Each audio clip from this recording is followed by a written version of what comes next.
संस्थापकाय च धर्मस्य सर्वधर्मस्वरूपिणे अवतारवरिष्ठाय रामकृष्णाय ते नमः।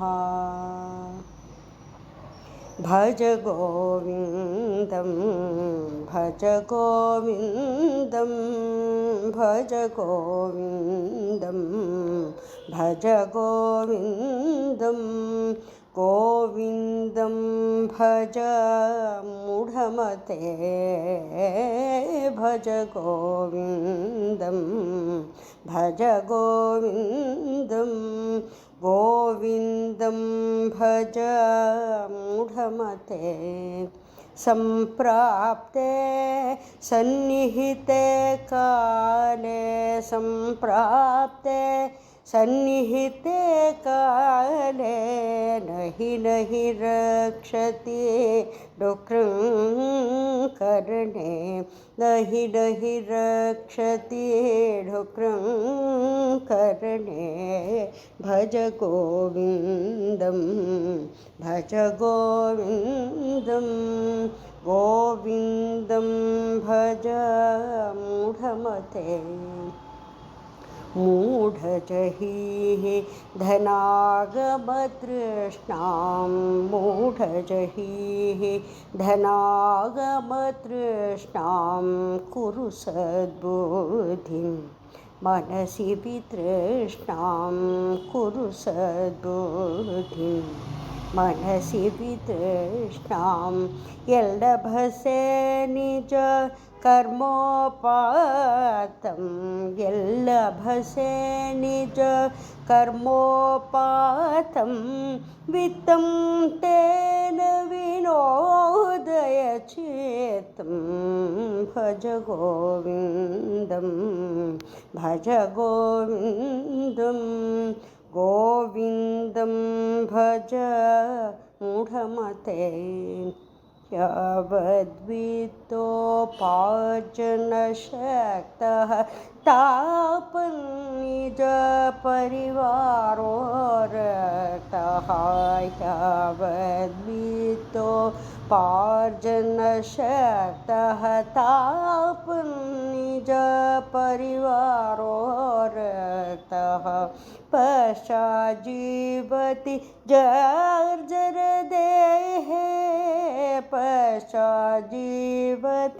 जर्जरदेहे वार्तां कोऽपि न पृच्छति गेहे वार्तां कोऽपि न पृच्छति गेहे।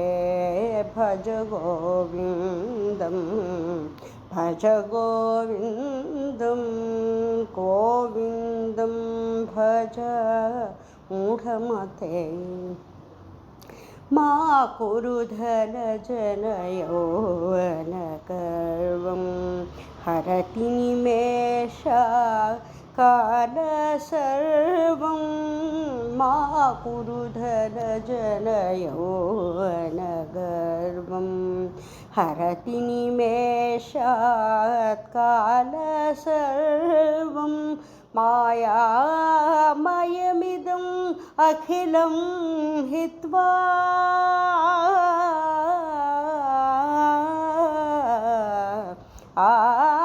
मायामयमिदम् अखिलं हित्वा ब्रह्मपदं त्वं प्रविश विधित्वा ब्रह्मपदं त्वं प्रविश विधित्वा। भज गोविन्दं भज गोविन्दं गोविन्दं भज मूढमते। सुरमण्डिततरुमूलनिवासः शय्याभूतलम् अजिनं वासः सुरमन्दिरतरुमूलनिवासः शय्याभूतलम् अजिनं वासः सर्वपरिग्रह भोगत्यागः सर्वपरिग्रह भोगत्यागः कस्य सुखं न करोति विरागः भज गोविन्दं भज गोविन्दं गोविन्दं भज मूढमते भगवद्गीता किञ्चिदधीता भगवद्गीता किञ्चिदधीता गङ्गाजललवाकणिका पीता भगवद्गीता किञ्चिदधीता गङ्गाजललवाकणिका पीता सकृतप्रियेण मुरारी सकृतप्रियेण मुरारी समर्चा सकृतप्रियेण मुरारी समर्चा क्रियते तच्चयमेन न चर्चा क्रियते तच्चयमेन न चर्चा भज गोविन्दं भज गोविन्दं भज गोविन्दं भज गोविन्दं भज गोविन्दं भज गोविन्दं गोविन्दं भज मूढमते पुनरपि जननं पुनरपि जननं पुनरपि मरणं पुनरपि जननं पुनरपि मरणं पुनरपि जननी जठरे शयनं पुनरपि जननी जठरे शयनम् इह संसारे बहुदुसारे इह संसारे बहुदुसारे कृपया पारे पाहि मुरारे कृपया पारे पाहि मुरारे भज गोविन्दं भज गोविन्दं गोविन्दं भज मूढमते गेयं गीता नाम सहस्रं ध्येयं श्रीपतिरूपमनस्रं गेयं गीता नाम सहस्रं ध्येयं श्रीपतिरूपमजस्रं ज्ञेयं सज्जनः सङ्गे चित्तं ज्ञेयं सज्जन सङ्गे चित्तं देयं दीनजनाय च मित्तं देयं दीनजनाय च वित्तं भज गोविन्दं भज गोविन्दं गोविन्दं भज मूढमते अर्थमनर्थं भावय नित्यं नास्ति तत् सुखलेश सत्यम् अर्थमनर्थं भावय नित्यं नास्ति तत् सुखलेश सत्यं पुत्रादपि जनाभाजां भीतिः पुत्रादपि जनाभाजां भीतिः सर्वत्र एषा विहिता रेतिः सर्वत्र एषा विहिता रेतिः भज गोविन्दं भज गोविन्दं गोविन्दं भज मूढमते। गुरुचरणाम्बुज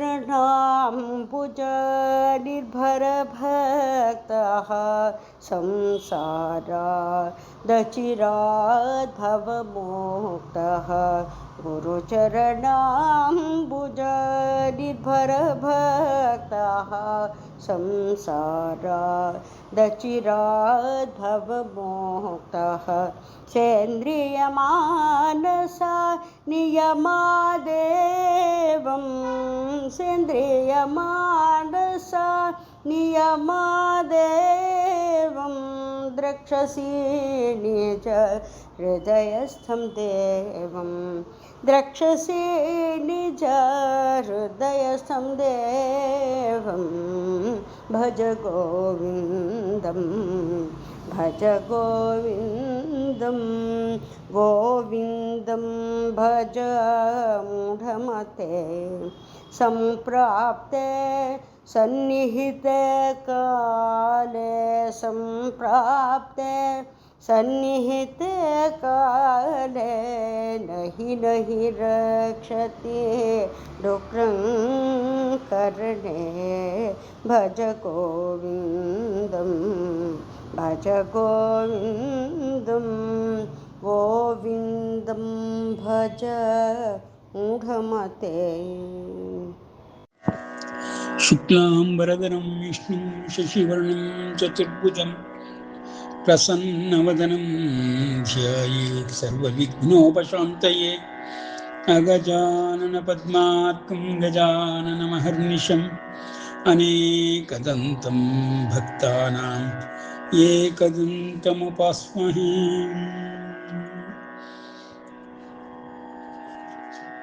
तमेव शरणं गच्छ सर्वभावेन भारत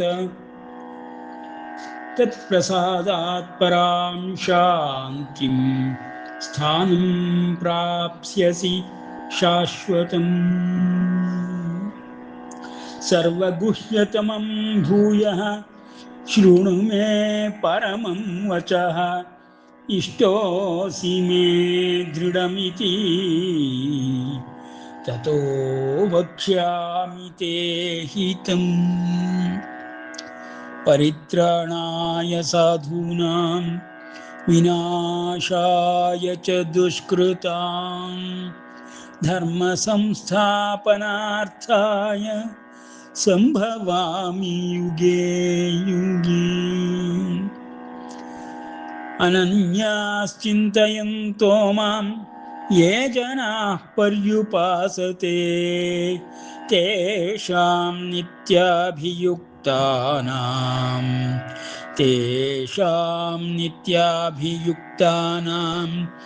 योगक्षेमं वहाम्यहम्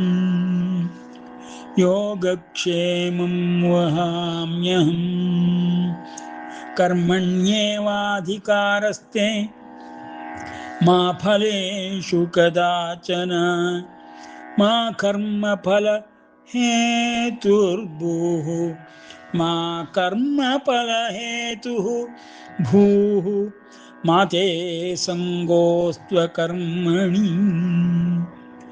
सर्वधर्मान् परित्यज्य मामेकं शरणं व्रज अहं त्वा सर्वपापेभ्यो मोक्षयिष्यामि मा शुचः अम्ब त्वामनुसन्ददामि भगवद्गीते ಭವದ್ವೇಷಿಣಿ. ಇದುವರೆಗೆ ನಾವು ಭಗವದ್ಗೀತಾ ಜ್ಞಾನಾಭ್ಯಾಸದ 13ನೇ ಅಧ್ಯಾಯವನ್ನು ನೋಡುತ್ತಾ 4-6 ಶ್ಲೋಕಗಳನ್ನು ಅರ್ಥ ಮಾಡಿಕೊಂಡಿದ್ದೇವೆ. ಭಗವದ್ಗೀತೆಯ ಪರಮ ಉದ್ದೇಶವು ಕೃಷ್ಣಾವತಾರದಲ್ಲಿ ಪರಮಾತ್ಮನು ಮಾಡಿದಾಗ್ಯೂ ಮೊದಲ 7 ಅವತಾರಗಳಲ್ಲಿ ಯಾವುದನ್ನು ಹೇಳಿಲ್ಲವೋ ಅವುಗಳೆಲ್ಲವನ್ನು ಆದಿಯಿಂದ ಜ್ಞಾನ ಭಂಡಾರವನ್ನೇ ಸರಿಪಡಿಸುವ ಕ್ರಮದಲ್ಲಿ ಭಗವಂತನು ಭಗವದ್ಗೀತೆಯ ಮೂಲಕ ಅರ್ಜುನನಿಗೆ ಕೊಡಿಸುತ್ತಿದ್ದಾನೆ. ಅದುವರೆಗೂ ಆದಿಯಿಂದ ಋಷಿ ಮುನಿಗಳು ಛಂದೋಬದ್ಧವಾಗಿ ಯಾವುದನ್ನು ಹಾಡಿ ಹೊಗಳಿದರೋ ಅವುಗಳೆಲ್ಲವನ್ನು ಅಸ್ತು ಅಸ್ತು ಎನ್ನುವ ರೀತಿಯಲ್ಲಿ ಪರಮಾತ್ಮನು ಈ ಸಂಪೂರ್ಣ ಆಧ್ಯಾತ್ಮ ವಿದ್ಯೆಯನ್ನೇ, ಬ್ರಹ್ಮ ವಿದ್ಯೆಯನ್ನೇ, ಯೋಗಶಾಸ್ತ್ರವನ್ನೇ ಎಲ್ಲರಿಗೂ ಅನುಕೂಲವಾಗುವ ರೀತಿಯಲ್ಲಿ ಸಾಧನಾ ಪಥದಲ್ಲಿ ಸಹಾಯಕವಾಗುವಂತೆ ಅರ್ಜುನನಿಗೆ ಬೋಧಿಸುವುದರ ಮೂಲಕ ಜಗದ್ಗುರುವಾಗಿ ಜಗತ್ತಿಗೆ ಈ ಒಂದು ರಹಸ್ಯತಮವಾದ ಬ್ರಹ್ಮವಿದ್ಯೆಯನ್ನು ಬೋಧಿಸುತ್ತಿದ್ದಾನೆ. ಭಗವದ್ಗೀತೆಯ ವಿಶೇಷವೇನೆಂದರೆ ಕಾರ್ಯಸೂಚಿ, ಮಾರ್ಗಸೂಚಿ ಮತ್ತು ಹಾಗೆಯೇ ವಿಚಾರ ಸಂಹಿತೆಗಳನ್ನು ಒಳಗೊಂಡಂಥ ಪ್ರತಿ ಜೀವನಕ್ಕೂ ಅಳವಡಿಸಿಕೊಂಡು ಪ್ರತಿ ಜೀವನವನ್ನು ಸಾರ್ಥಕ ಮಾಡಿಕೊಳ್ಳುವುದಕ್ಕಾಗಿ ಕೊಟ್ಟಿರುವಂತಹ ಈ ಅದ್ಭುತವಾದ ಜ್ಞಾನ ಭಂಡಾರ ಸರಿಯಾದ ದಿಶೆಯಲ್ಲಿ ಅರ್ಥ ಮಾಡಿಕೊಂಡಾಗ ಎಲ್ಲರಿಗೂ ಅತ್ಯಂತ ಉಪಯೋಗಕಾರಿ ಮತ್ತು ಸಹಾಯಕಾರಿಯಾಗಿ ಗುರಿ ಸೇರಲು, ಸಾಧನಾ ಪಥದಲ್ಲಿ ಸಿದ್ಧಿಗಳನ್ನು ಪಡೆಯಲು ಅನುಕೂಲವಾಗುತ್ತದೆ. ಪರಮಾತ್ಮನು ಹೇಳುವ ಈ ಮಾರ್ಗಸೂಚಿಗಳನ್ನು ಸರಿಯಾಗಿ ಗಮನಿಸಿದಾಗ ಅಮಾನಿತ್ವಂ, ಅದಂಭಿತ್ವಂ, ಅಹಿಂಸಾ, ಕ್ಷಾಂತಿರಾರ್ಜವಂ, ಆಚಾರ್ಯೋಪಾಸನಂ, ಶೌಚಂ, ಸ್ಥೈರ್ಯಂ, ಆತ್ಮವಿನಿಗ್ರಹ, ಇಂದ್ರಿಯಾರ್ಥೇಷು ವೈರಾಗ್ಯಂ, ಅನಹಂಕಾರ ಏವ ಚ, ಜನ್ಮ ಮೃತ್ಯು ಜರ ವ್ಯಾಧಿ ದುಃಖ ದೋಷಾನುದರ್ಶನಂ. ಈ 2 ಶ್ಲೋಕಗಳಲ್ಲೇ ಭಗವಂತನು ಅಧ್ಯಾತ್ಮ ಸಾಧಕರಲ್ಲಿರಬೇಕಾದ ಗುಣಲಕ್ಷಣಗಳನ್ನು ವರ್ಣಿಸುತ್ತಿದ್ದಾನೆ. ಇವುಗಳೆಲ್ಲವನ್ನು ಮಾನುಷ ಜನ್ಮದಲ್ಲಿ ಈ ಮನುಜನ ದೇಹದಲ್ಲಿ ಕ್ಷೇತ್ರವೆಂಬ ದೇಹ ಅಳವಡಿಸಿಕೊಂಡಾಗ ಅಂತಹ ವ್ಯಕ್ತಿಯನ್ನು ಪರಮಹಂಸನೆಂಬುದಾಗಿಯೇ ಅಧ್ಯಾತ್ಮ ಜ್ಞಾನಗಳಲ್ಲಿ ವರ್ಣಿಸುತ್ತಾರೆ. ಪರಮಹಂಸನ ಗುಣಲಕ್ಷಣಗಳೆಲ್ಲವನ್ನು ಪರಮಾತ್ಮನು 2 ಶ್ಲೋಕಗಳಲ್ಲಿ ತುಂಬಿಸಿಟ್ಟಿದ್ದಾನೆ. ಒಂದೊಂದನ್ನು ನಾವು ಅಳವಡಿಸಿಕೊಂಡು ಜೀವನ ಮಾರ್ಗದಲ್ಲಿ ಹೇಗೆ ಬಾಳಬೇಕು ಎಂಬುದಕ್ಕೆ ಈ ಪರಮಹಂಸನಾಗುವಂತಹ ಸಕಲ ಲಕ್ಷಣಗಳು, ಗುಣಗಳು ಮತ್ತು ದೋಷಗಳ ವರ್ಜನೆ ಎಲ್ಲದರಿಂದ ಒಬ್ಬನು ತನ್ನನ್ನು ತಾನು ಉದ್ಧರಿಸಿಕೊಳ್ಳಬೇಕು. ಈ ಕ್ಷೇತ್ರವೆಂಬ ದೇಹವನ್ನು ಕೊಟ್ಟಿರುವುದಾದರೂ ಅದೇ ಕಾರಣಕ್ಕಾಗಿ. ಹೇಗೆ ಈ ಕ್ಷೇತ್ರವೆಂಬ ದೇಹವು ವಾಹನದಂತೆಯೂ ಉಪಕರಣದಂತೆಯೂ ಸಲಕರಣೆಯಂತೆಯೂ ಕಾರ್ಯನಿರ್ವಹಿಸುತ್ತದೆ ಎಂಬ ಕಾರ್ಯಸೂಚಿಗಳನ್ನು ಪರಮಾತ್ಮನು ತಿಳಿಸುತ್ತಾ ಹಿಂದಿನ 4 ಶ್ಲೋಕಗಳಲ್ಲಿ ಈ ದೇಹದ ಒಳಗಿನ ಅವಯವಗಳನ್ನು ಸ್ಥೂಲ ರೂಪದಲ್ಲಿ ಕಾಣಿಸುತ್ತಿರುವ ಈ ದೇಹವನ್ನು ಪರಮಾತ್ಮನು ವರ್ಣಿಸುವುದೇ ಇಲ್ಲ. ಏಕೆಂದರೆ ಪ್ರತ್ಯಕ್ಷವಾಗಿ ಎಲ್ಲರೂ ನೋಡುವಂತಹ ಈ ದೇಹವು ಒಳಗೆ ಯಾವ ಅವಯವಗಳನ್ನು, ಅಂಗಾಂಗಗಳನ್ನು ಹೊಂದಿದೆ ಎಂಬುದನ್ನು ಸೂಕ್ಷ್ಮ ರೂಪದ್ದನ್ನು ಹೆಚ್ಚು ಒತ್ತು ಕೊಟ್ಟು ಪರಮಾತ್ಮನು ವರ್ಣಿಸುತ್ತಿದ್ದಾನೆ. ಆದುದರಿಂದ ಸ್ಥೂಲ ರೂಪದ ಈ ದೇಹದ ಸಕಲ ವಿಷಯಗಳನ್ನು ಇಂದಿನ ವೈದ್ಯ ವಿಜ್ಞಾನದಲ್ಲಿ ಪತ್ತೆ ಹಚ್ಚಿ ಜ್ಞಾನ ಭಂಡಾರವನ್ನೇ ಸೃಷ್ಟಿಸಿದ್ದಾರೆ. ಅದು ಲೌಕಿಕ. ಏಕೆಂದರೆ ಈ ದೇಹ ಶಾಶ್ವತವಲ್ಲ. ಅಂತಹ ಶಾಶ್ವತವಲ್ಲದ ದೇಹದ ಬಗ್ಗೆ ಯಾವ ಜ್ಞಾನವನ್ನು ನಾವು ಶಾಶ್ವತವೆಂದು ಹೇಳಲಾಗುವುದಿಲ್ಲ. ಪ್ರತಿ ದೇಹಕ್ಕೂ ಬದಲಾಗುವಂತಹ ಈ ಒಂದು ದೋಷ ಗುಣಗಳು ಪ್ರತಿಯೊಂದು ದೇಹವನ್ನು ತಾನೇ ಒಂದು ಬೇರೆಯಾದ ರೀತಿಯಲ್ಲಿ ಪ್ರತಿಯೊಬ್ಬ ಜೀವನಿಗೂ ಅನುಭವಗಳನ್ನು ಕೊಡುತ್ತದೆ. ಒಬ್ಬೊಬ್ಬ ಜೀವಿಗೂ ಒಂದೊಂದು ರೀತಿಯ ಅನುಭವಗಳು ಈ ದೇಹದಿಂದ ಉಂಟಾಗುತ್ತಲಿರುತ್ತದೆ. ಆದುದರಿಂದ ಶಾಶ್ವತವಲ್ಲದ ಈ ಕ್ಷಣಿಕ ದೇಹವನ್ನು, ಕೇವಲ 100 ವರ್ಷಗಳು ಇದ್ದು ಹೋಗುವಂತಹ ದೇಹವನ್ನು ಪರಮಾತ್ಮನು ಯಾವ ರೀತಿಯಿಂದಲೂ ವರ್ಣಿಸಿಯೇ ಇಲ್ಲ. ಅವನು ಹೇಳಿರುವುದೆಲ್ಲವೂ ದೇಹದೊಳಗಿನ 2 ಶರೀರಗಳು ಮತ್ತು ಸೂಕ್ಷ್ಮತರವಾದ ಸೂಕ್ಷ್ಮ ಶರೀರವಾಗಲಿ, ಅದರ ಅವಯವಗಳಾಗಲಿ, ಅಂಗಾಂಗಗಳಾಗಲಿ ಪರಮಾತ್ಮನು ಸಂಪೂರ್ಣವಾಗಿ ವರ್ಣನೆಯನ್ನು ಮಾಡುತ್ತಾ ಎಲ್ಲರಿಗೂ ಸಾಧನೆಗೆ ಹೇಗೆ ಈ ಒಳಗಿನ ಅವಯವಗಳು, ಅಂಗಾಂಗಗಳು ಕಾರ್ಯನಿರ್ವಹಿಸುತ್ತವೆ, ಅದರ ಕಾರ್ಯಶೈಲಿ ಮತ್ತು ಅದರಿಂದ ಪಡೆದುಕೊಳ್ಳಬೇಕಾದ ಉಪಯೋಗಗಳು ಎಲ್ಲವನ್ನು ಕಾರ್ಯಸೂಚಿಯಂತೆಯೂ ಮಾರ್ಗಸೂಚಿಯಂತೆಯೂ ತಿಳಿಸುತ್ತಲಿದ್ದಾನೆ. ಇಂತಹ ವಿಚಾರ ಸಂಹಿತೆಯನ್ನು ಕೊನೆಯ 6 ಅಧ್ಯಾಯಗಳಲ್ಲಿ ಪರಮಾತ್ಮನು ಎಲ್ಲರಿಗೂ ಅನುಕೂಲವಾಗುವಂತೆ ಬೋಧಿಸುತ್ತಿದ್ದಾನೆ.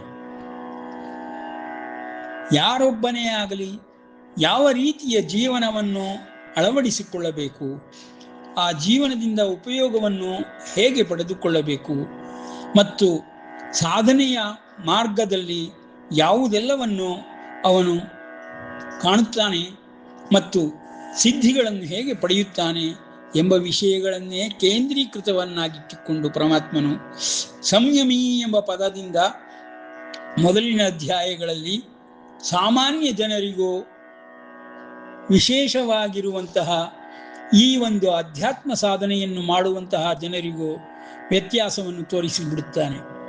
ಸಂಯಮಿ, ಎಲ್ಲರೂ ಸಂಯಮಿಗಳಾಗುವುದಿಲ್ಲ. ತಮ್ಮ ತಮ್ಮ ಇಚ್ಛಾನುಸಾರ ತಮ್ಮ ತಮ್ಮ ಶರೀರಗಳಲ್ಲಿ ಸ್ವೇಚ್ಛಾಚಾರದಿಂದ ನಡೆದುಕೊಳ್ಳುತ್ತಾರೆ. ಆದರೆ ಆ ಶರೀರದಲ್ಲ ಆಗುವ ಬದಲಾವಣೆಗಳನ್ನಾಗಲಿ, ಸೂಕ್ಷ್ಮ ರೀತಿಯ ಅವಯವಗಳನ್ನಾಗಲಿ ತಿಳಿದುಕೊಂಡು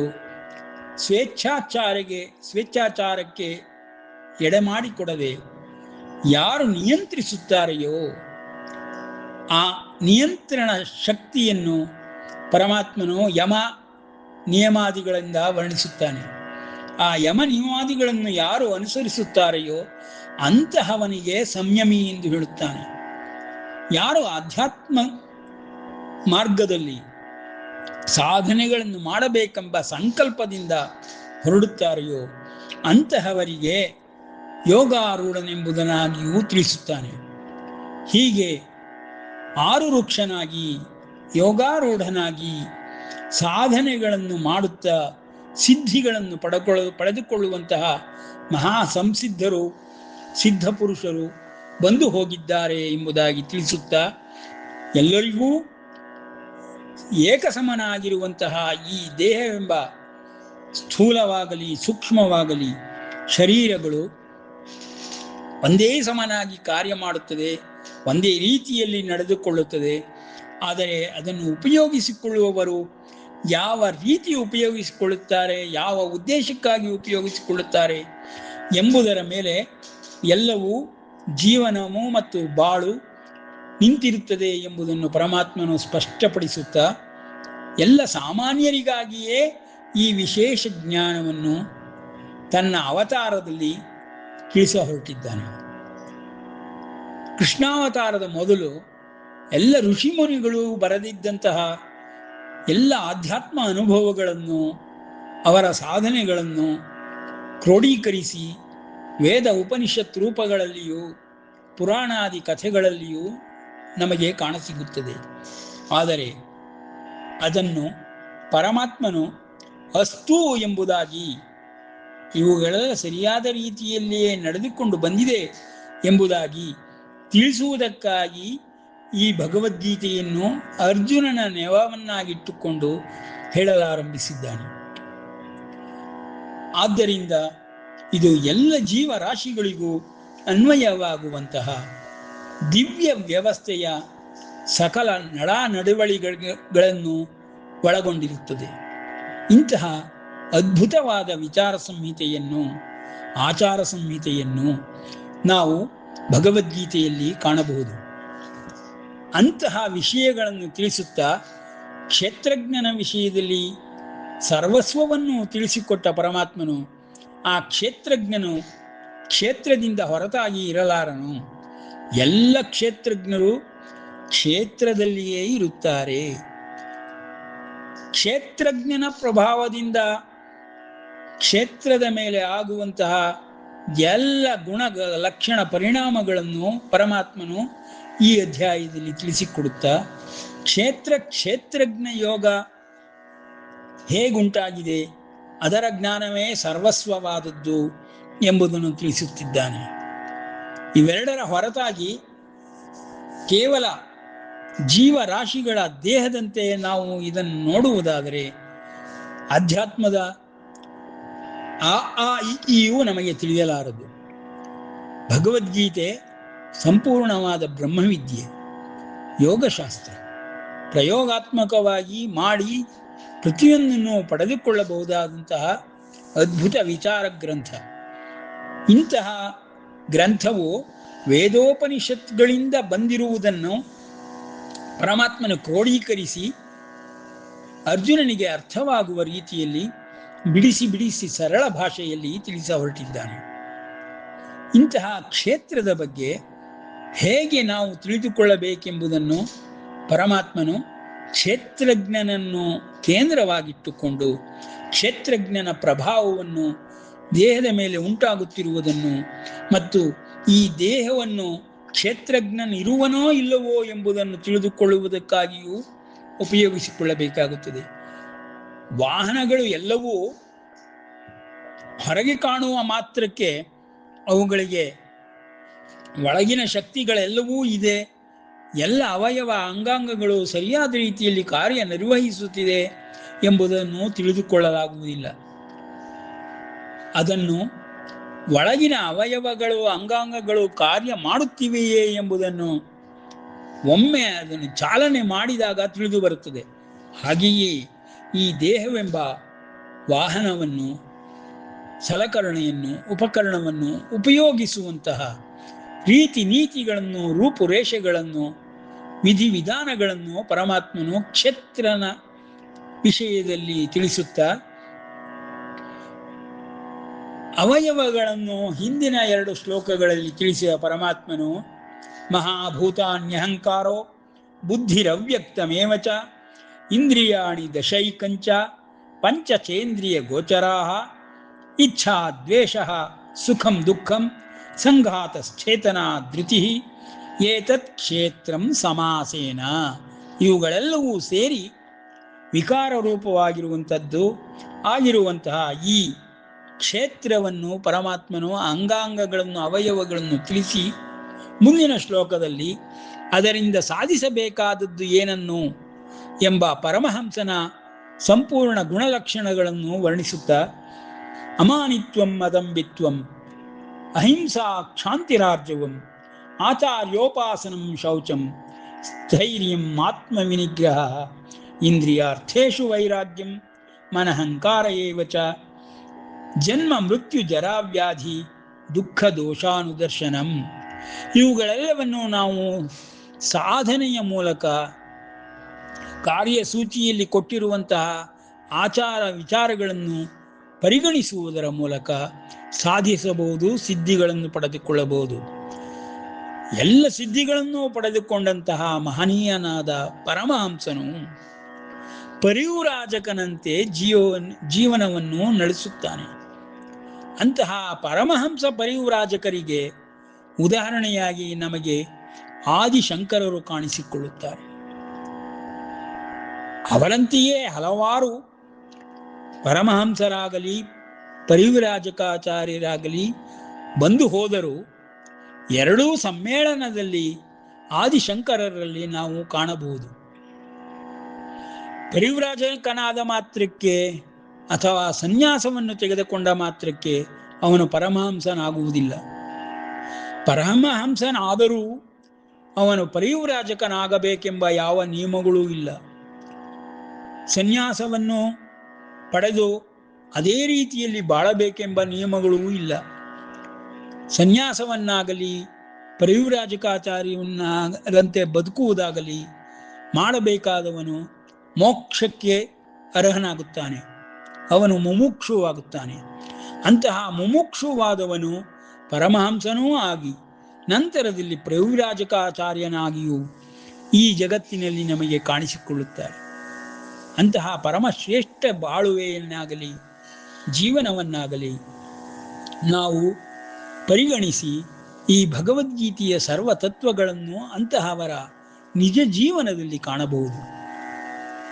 ಈ ರೀತಿ ಪರಮಾತ್ಮನು ಅಮಾನಿತ್ವಂ ಮದಂಬಿತ್ವಂ ಅಹಿಂಸಾ ಕ್ಷಾಂತಿರಾರ್ಜವಂ ಆಚಾರ್ಯೋಪಾಸನಂ ಶೌಚಂ ಸ್ಥೈರ್ಯಂ ಆತ್ಮವಿನಿಗ್ರಹ ಎಂಬ ಎಲ್ಲ ಲಕ್ಷಣಗಳನ್ನು ಪ್ರತಿಯೊಬ್ಬ ಮನುಷ್ಯನಿಗೂ ಸಾಧಿಸಲು ಸಾಧ್ಯ, ಸಾಮಾನ್ಯನಿಗೂ ಇದು ಸಾಧ್ಯವಾಗುವುದು ಎಂಬ ದಿವ್ಯ ಸಂದೇಶವನ್ನು ಕೊಡುತ್ತಾ ಆಸಕ್ತಿರನಭಿಷ್ಟಂಗ ಪುತ್ರದಾರ ಗೃಹಾದಿಷು ನಿತ್ಯಂಚ ಸಮಚಿತ್ತತ್ವಂ ಇಷ್ಟಾನಿಷ್ಟೋಪಪತ್ತಿಷು ಮಯಿ ಚಾನನ್ಯಯೋಗೇನ ಭಕ್ತಿರವ್ಯಭಿಚಾರಿಣಿ ವಿವಿಕ್ತ ದೇಶ ಸೇವಿತ್ವಂ ಹರತಿರ್ಜನ ಸಂಸದಿ. ಅಧ್ಯಾತ್ಮ ಜ್ಞಾನ ನಿತ್ಯತ್ವಂ ಎಷ್ಟು ಕಷ್ಟಮಯವಾದದ್ದು ಅಂದರೆ, ಅಧ್ಯಾತ್ಮ ಜ್ಞಾನ ಒಮ್ಮೆ ಬಂದು ಬಿಡಬಹುದು, ಯಾವಾಗಲಾದರೂ ಓದಿದಾಗ ಕೇಳಿದಾಗ ತಿಳಿದುಕೊಳ್ಳಬಹುದು. ಆದರೆ ನಿತ್ಯತ್ವಂ ಅದನ್ನು ಸರ್ವದಾ ಕಾಲದಲ್ಲಿಯೂ ಸದಾ ಕಾಲದಲ್ಲಿಯೂ ಯಾರು ಅನುಷ್ಠಾನ ಮಾಡುತ್ತಾರೆಯೋ, ಅಧ್ಯಾತ್ಮ ಜ್ಞಾನವನ್ನು ಅನುಷ್ಠಾನ ಮಾಡುತ್ತಾರೆಯೋ, ಅನುಸಂಧಾನ ಮಾಡುತ್ತಾರೆಯೋ ಅಂತಹ ಅನುಸರಣೆಗಳಿಂದ ನಾವು ವ್ಯಕ್ತಿಯನ್ನು ಪರಮಹಂಸ ಅಥವಾ ಪರಿವ್ರಾಜಕಾಚಾರ್ಯ ಎಂಬುದಾಗಿ ಪರಿಗಣಿಸಬೇಕು ಎಂಬ ತತ್ವಗಳನ್ನು ಪರಮಾತ್ಮನು ವಿಷದಪಡಿಸುತ್ತಾ ಅಧ್ಯಾತ್ಮ ಜ್ಞಾನ ನಿತ್ಯತ್ವಂ ತತ್ವಜ್ಞಾನಾರ್ಥ ದರ್ಶನಂ, ಎಲ್ಲದರಲ್ಲಿಯೂ ತತ್ವಜ್ಞಾನವನ್ನೇ ತಿಳಿದುಕೊಳ್ಳಬೇಕು. ತತ್ವಜ್ಞಾನವನ್ನು ತಿಳಿದುಕೊಳ್ಳುವುದು ಎಂದರೆ ಇಂದಿನ ಕಾಲದ ಭಾಷೆಯಲ್ಲಿ ಹೇಳುವುದಾದರೆ PhD ಸ್ತರದಲ್ಲಿ ಒಬ್ಬನು ಯಾವುದೇ ವಿಭಾಗದಲ್ಲಿ ಜ್ಞಾನವನ್ನು ಸಂಪಾದಿಸಿದಾದರೆ ಆ ರೀತಿಯ ವಿಶೇಷ ಜ್ಞಾನವು ಅಧ್ಯಾತ್ಮ ಜ್ಞಾನ ನಿತ್ಯತ್ವಂ ಆಗುತ್ತದೆ. ಅಂತಹ ತತ್ವಜ್ಞಾನಾರ್ಥ ದರ್ಶನಂ, ಅಲ್ಲಿ ಬರೀ ತತ್ವಜ್ಞಾನವೇ ಇರುತ್ತದೆಯೇ ಹೊರತು ಅನ್ಯಥಾ ಯಾವುದೂ ಇರುವುದಿಲ್ಲ. ಶಿಖರದ ತುದಿ ಎಂಬುದಾಗಿ ನಾವು ಪರಿಗಣಿಸಬೇಕು. ಈ ಜ್ಞಾನಾರ್ಥ ದರ್ಶನಂ, ತತ್ವಜ್ಞಾನಾರ್ಥ ದರ್ಶನಂ ಸಾಧಿಸುವುದು ಸುಲಭವಾದ ಮಾತಲ್ಲ. ಏತಜ್ಞಾನಮಿತಿ ಪ್ರೋಕ್ತಂ, ಇದನ್ನು ಯಾರು ಸಾಧಿಸುತ್ತಾರೆಯೋ ಅಂತಹ ಈ ವಿಶೇಷವಾದ ಅಧ್ಯಾತ್ಮ ಜ್ಞಾನವನ್ನು ಅನಿತ್ಯವಾದಂತಹ ಈ ಶರೀರದಲ್ಲಿಯೇ ಇದ್ದುಕೊಂಡು ಸಾಧಿಸುವ ಮನುಷ್ಯನನ್ನು ಪರಮಾತ್ಮನು ಪರಮಹಂಸ ಪರಿವ್ರಾಜಕಾಚಾರ್ಯರಂತೆ ಎಂಬುದಾಗಿ ಬೋಧಿಸುತ್ತಾ ಸನ್ಯಾಸ ಯೋಗಕ್ಕೆ ಒಂದು ಅಧ್ಯಾಯವನ್ನು ಕೊನೆಯಲ್ಲಿ ಕೊಟ್ಟು ಯಾವ ರೀತಿಯ ಬಾಳುವೆಯಿಂದ ಈ ದೇಹವೆಂಬ ಕ್ಷೇತ್ರವನ್ನು ನಾವು ಸರಿಯಾದ ರೀತಿಯಲ್ಲಿ ಉಪಯೋಗಿಸಿಕೊಳ್ಳಬೇಕೆಂಬ ಸಂದೇಶಗಳನ್ನು ಈ 13ನೇ ಅಧ್ಯಾಯದಿಂದಲೇ ಆರಂಭಿಸಿ ಬೋಧಿಸುತ್ತಿದ್ದಾನೆ. ಅರ್ಜುನನ ನೆಪ ಮಾತ್ರ ಈ ಪ್ರತಿಯೊಬ್ಬ ಸಾಮಾನ್ಯ ಜೀವಿಗೂ ತಲುಪುವಂತೆ ಪರಮಾತ್ಮನು ಎಲ್ಲ ಅವಯವಗಳ ಅಂಗಾಂಗಗಳ ಕಾರ್ಯ ಶೈಲಿಯನ್ನಾಗಲಿ ಮತ್ತು ಕ್ಷೇತ್ರವೆಂಬ ದೇಶ ಪ್ರದೇಶ ಪದವಿ ಇವುಗಳ ವಿಷಯಗಳನ್ನಾಗಲಿ ತಿಳಿಸ ಹೊರಟು ಪ್ರತಿಯೊಬ್ಬರಿಗೂ ಯಾವ ರೀತಿಯಲ್ಲಿ ಇದನ್ನು ತಲುಪಬೇಕು, ಸಿದ್ಧಿಗಳನ್ನು ಪಡೆದುಕೊಳ್ಳಬೇಕು, ಸಂಸಿದ್ಧರಾಗಬೇಕು, ಆನಂತರದಲ್ಲಿ ಮೋಕ್ಷಕ್ಕೆ ಅರ್ಹತೆಯನ್ನು ಪಡೆದುಕೊಳ್ಳಬೇಕು ಎಂಬ ಆಧ್ಯಾತ್ಮ ತತ್ವಜ್ಞಾನವನ್ನು ಪರಮಾತ್ಮನು ಈ ಶ್ಲೋಕಗಳಲ್ಲಿ ಬೋಧಿಸುತ್ತಾನೆ ಎಂಬಲ್ಲಿಗೆ ವಿರಮಿಸೋಣ. ಕೃಷ್ಣಾರ್ಪಣೆ.